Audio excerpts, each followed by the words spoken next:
tayo mag-secret file, ay ilike mo muna ang video na to at mag-subscribe na sa aming YouTube channel. Don't forget to click the notification bell para hindi ka nahuhuli sa latest episode ng DJ Rocky's Secret Files.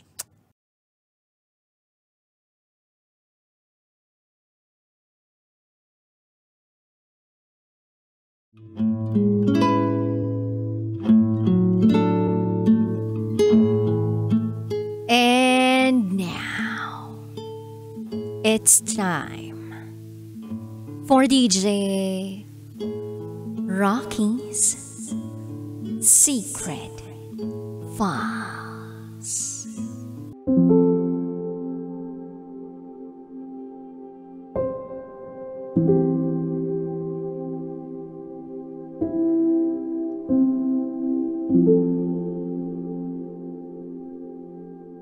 Isinumpa ko ang boyfriend ko dahil niloko niya ako.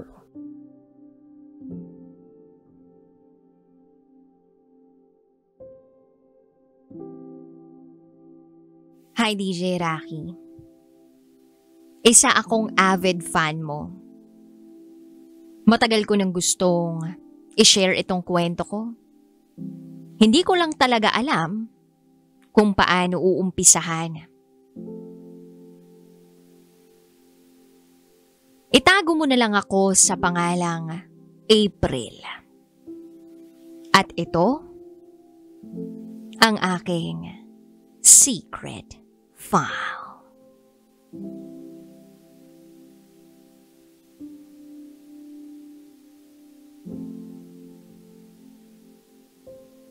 Meron akong asawa na itago natin sa pangalang Jay. Ikinasal kami ni Jay noong year 2023.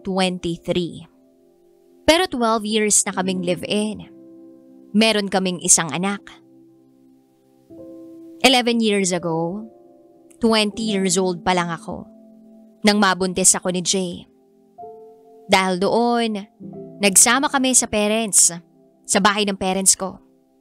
By the way, panganay ako sa aming 4 na magkakapatid at lahat kami ay babae. After a year, tandang-tanda ko, bagong panganak ako noon. Nagbakasyon ang parents ko at ang 2 kong nakababatang kapatid sa lola ko. At doon sila nag-sleep over. Sa madaling salita, ang naiwan sa bahay ay ako, si Jay, ang anak namin, at ang isa kong kapatid na itago natin sa pangalang May. Si May yung kapatid kong sumunod sa akin. Noong gabi, nagkayayaan na namang mag-inom kami ng konti, pampaantok. Pagkatapos naming uminom, natulog na kami. Tumabi sa amin si May kasi wala siyang kasama sa kwarto. And then bandang madaling araw, ginising ako ni May. Umiiyak siya. Hinipuan daw siya sa hita at dibdib ni Jay. Ginising ko si Jay. Tinanong kung ginawa niya ba yung sinasabi ni May. Ang sagot lang niya sa akin, akala raw niya ako yun. Kaya nasampal ko siya ng malakas. Dahil sa pagmamahal ko kay Jay, nakiusap ako kay May na wag na lang iparating sa mga magulang namin ang nangyari. Nagdesisyon na rin akong kailangan naming lumayo. Kaya kinabukasan, bumukod kami ni Jay. Fast forward DJ Rocky. Nagtrabaho ako bilang isang lady guard sa isang building sa Ortigas. Malaki naman ang sahod. Kaya sinabi ko kay Jay na ako na lang ang magtatrabaho at ituloy na lang niya ang pag-aaral niya para maalagaan din niya ang anak namin. Kasi nakapundar naman na kami ng mga gamit sa bahay. May sariling motor na rin kami at may sariling bahay. Noong year 2021, 4 years ago, kasagsaga ng pandemya, nakagraduate si Jay. Sabi ko sakto, makakapag-ipon na ako para makapagpatayo ng negosyo. Ang hirap din kasing nakatayo lang ng 12 hours. Pumayag ako noon na mag-night shift para makakuha ng night differential. Si Jay naman, pinayagan ko na pumasok sa salon ng kaibigan niya bilang hairstylist. Yun na kasi ang trabaho niya dati noong magkakilala kami. Then after a month, napapansin ko na lang na nanlalamig na sa akin si Jay. Hindi na niya ako hinahatid sundo sa trabaho. Iniisip ko baka pagod lang. Kaya nagko-commute na lang ako lagi. Madalang na rin siyang mag-message sa akin. At madalas pa nga siyang ma-wrong send. Tulad ng, kumain ka na love? Tapos magtatanong ako, sinong love? Han ang tawagan natin. Sabi niya, love you yun. Nag-typo error lang. So pinalagpas ko. Mga 5 beses yun nangyari, DJ Rocky. Hanggang sa kinatuban na ako. One night, pinasilip ko sa pamangkin niya na kapitbahay lang namin kung nasa bahay ba ang motor ng Tito J niya. Ang reply sa akin, wala raw. Pinadouble check ko pa.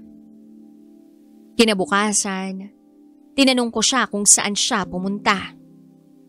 Sa bahay raw ng friend niya na may-ari ng salon. Nag-inuman daw. Sabi ko, okay. Pagkalipas ng ilang araw, lagi na siya nagpapaalam na matutulog na around 9 p.m. Tapos, mag-online siya ng 3 a.m. Isang araw nag-undertime ako. Umuwi ako ng maaga. 5:00 ng umaga ako nakarating sa bahay at humihilik pa siya. Inopen ko ang phone niya at pumunta sa call registered. Meron doong unknown number na tumatawag sa kanya ng madaling araw. Kadalasan, 3 a.m. Sinave ko sa phone ko yung number bago ko siya ginising. Tinawagan ko yung number at pinakausap sa kanya. Babae ang sumagot, DJ Rocky. Sabi niya sa babae, sorry, napindot lang. Sabay patay ng phone. Sabi niya, katrabaho niya raw yun. Itago natin sa pangalang Betchay. May asawa at isang anak din yun. Ilang kanto lang mula sa amin ang bahay na tinitirhan niya. Sabi pa ni Jay, lahat na lang daw pinagseselosan ko. Madalas na kami noon magtalo. Kaya naisipan kong gumawa ng dummy account para hulihin siya. Pero matinik, hindi ko mahuli-huli. Kaya para hindi ako mapraning, naisip kong maglibang. Gamit ang dummy account ko, nag-message ako sa ex ko. Naitago natin sa pangalang Mark. Guwapo si Mark, matalino, mayaman, at gentleman. Wala naman akong feelings kay Mark kasi bukod sa hindi kami magka-level, wala talagang spark yung amin. Kaya ginost ko siya noon. Nag-chat lang ako sa kanya dahil gusto ko lang ng may makakausap. That time, DJ Rocky, gusto na namin ni Jay na maghiwalay. Pero in good terms pa rin naman kami, alang-alang sa anak namin. Sabi niya, bigla na lang daw siyang na-fall out of love sa akin. Hindi niya raw alam kung bakit. Wala naman daw siyang babae. Gusto lang daw muna niyang mag-isa. Maghahanap ng ibang trabaho. At kapag nakahanap na raw siya ng sarili niya na trabaho at mahanap din ang sarili niya, babalikan daw niya kami ng anak ko. Ang sakit, DJ Rocky. Ang sakit-sakit. Sobra. Pero sa tingin ko, okay na yun. Oo, okay na yun. Kesa naman ako na lang ang humahawak sa relasyon namin. Sabi ko, Ginawa ko naman na ang lahat. Nagmakaawa ako, umiyak, pero wala eh. Ayaw niya na. Pero mahal na mahal ko pa rin siya. Then one day, pa-out na ako nun sa work. Bandang 6:30 a.m. May nag-message sa akin. Unknown number. Sabi niya, may babae raw si Jay. Subukan kong tawagan yung number na yun. Pero, pinag-isipan ko muna maigi. Then, tinawagan ko yung number. Hindi naman ako sinasagot. Dinouble check ko yung number. At parang pamilyar sa akin yung numero. Chinek ko yung number na kausap ni Jay tuwing 3 a.m. at narealize ko. Parehas ang numero. Na-curious ako. Bakit sasabihin ni Betchay na may babae si Jay, friend sila? Sabi ng isip ko, baka si Betchay ang babae niya. Alam mo yung DJ Rocky, yung tinatawag na girl's instinct.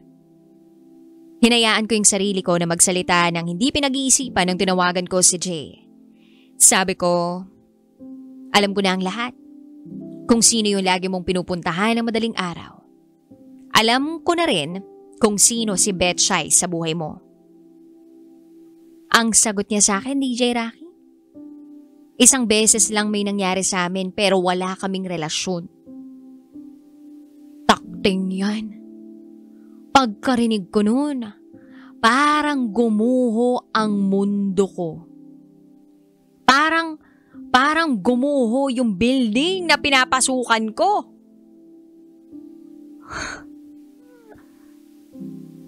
What?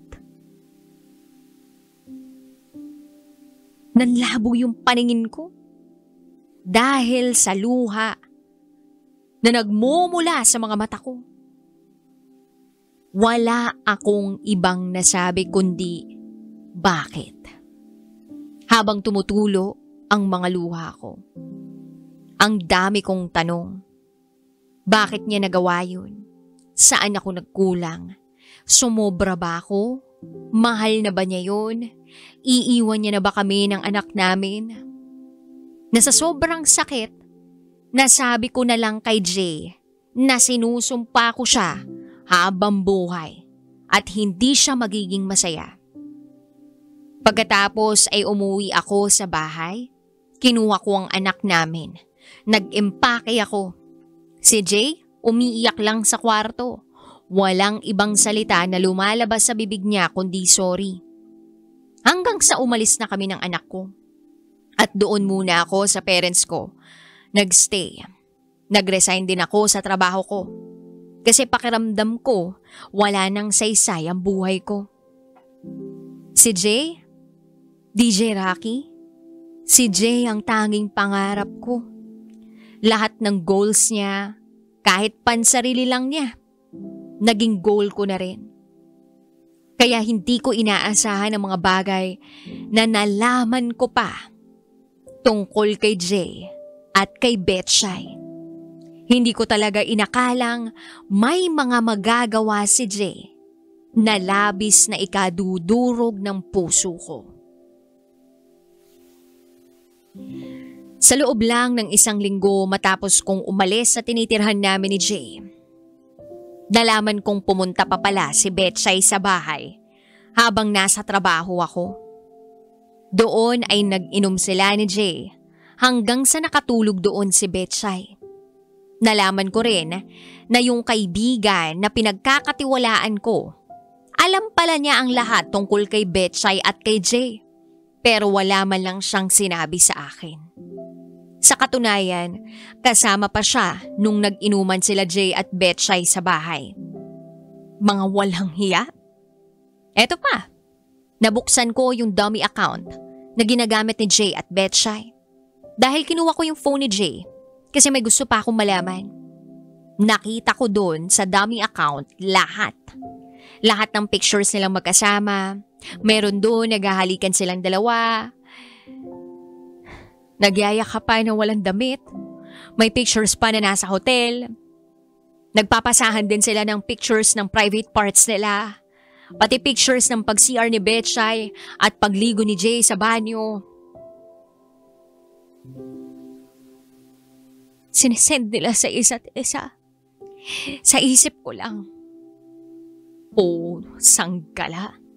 Ang bababoy niyong mga hinayupak kayo. Hindi ko kayo masikmura. Pati mga pasalubong ko na imported chocolate sa anak ko, binibigay pala ni Jay kay Betchay. Tapos, kaya pala hindi ko mahuling may iba siyang kausap sa phone o chat kasi bumili si Jay ng extra phone para makapag-communicate sila. Ang sakit. Ang ginawa ko, nagkulong ako sa kwarto. Umiyak na umiyak. Hindi ako nun makakain. Ang bigat-bigat ng dibdib ko. Para akong mababaliw. Or should I say, baliw na ako nung time na yun. Nabaliw eh. Kinuha ko yung blade sa bag ko. Naglaslas ako ng pulso.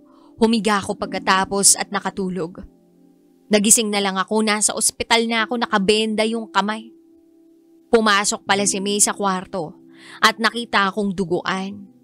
Kaya sinugod nila ako ni Papa sa ospital. Pagkatapos ng nangyari, kinausap ako ni Papa. At hindi ko makakalimutan ang mga sinabi niya sa akin. Anak, mahal na mahal ka namin. Hindi lang dapat sa kanya umiikot ang mundo mo. Nandito kami ng mama mo, mga kapatid mo, pati anak mo, andito kaming lahat. Kung ayaw mo na talaga at hindi mo na mahal si Jay, tatanggapin ka namin ang buong buo.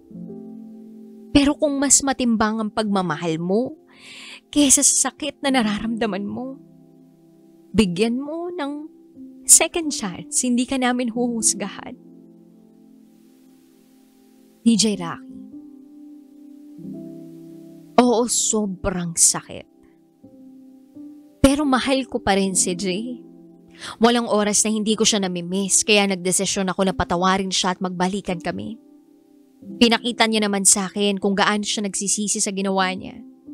Araw-araw, tinatrato niya ako uli na parang reyna. Kaso tuwing nakikita ko siya nanunumbalik, yung sakit. Kaya nagkaroon na ng tila pader sa pagitan namin. Hindi na kami tulad ng dati. Hindi na ako kasing sweet sa kanya noon. Hanggang sa hinayaan ko siya na siyang magtrabaho at sa bahay lang ako. Siya ang gumagawa ng mga gawaing bahay bago umalis at pag-uwi sa bahay galing sa trabaho. Fast forward, lumipas ang isang taon. 2022. Ang cold ko pa rin sa kanya. Alam mo yun, parang gusto ko siyang gantihan sa mga nagawa niya sa akin. Kaya inopen ko yung dummy account ko. Nakita kong online si Mark. Chinat ko siya, kinumusta. Nag-reply siya. Hanggang sa natagpuan ko ang sarili kong nagkukwento na lang kay Mark ng lahat ng sakit ng pinagdaanan ko. Marami akong narinig na salita na hindi nasabi sa akin kailanman ni Jay. Tulad ng kung gaano ako kahalaga at ang swerte raw ni Jay dahil bibihira raw yung babaeng tulad ko. I feel loved, valued, and cared for kay Mark. Kaya ang saya ko kapag magkausap kami. Nakaramdam ako ng kilig. And then isang araw nag-out of town si Jay. Work-related na biyahe. 1 week siyang mawawala. Naisip kong makipagkita kay Mark. Nagkita kami. We ended up seeing each other sa isang hotel. And yes, DJ Rocky, may nangyari sa amin ni Mark. Ginawa ko yun dahil gusto kong makaganti kay Jay. Pero sa dulo nilamon ako ng konsensya. Pinaramdam sa akin ni Mark yung pagmamahal na hindi ko naramdaman kay Jay. Sabi ni Mark, iwan ko na si Jay. Hindi niya raw deserve ang isang tulad ko. Mahal na mahal niya raw ako since 2010 pa nung nagkakilala kami at hanggang ngayon hindi raw yun nagbago. Ang dami niyang plano para sa aming dalawa. Naisip ko, wala naman siyang plano para sa anak ko. Ni hindi siya interesado na pag-usapan ng anak ko. So saan banda sa picture namin papasok ang anak ko, 'di ba?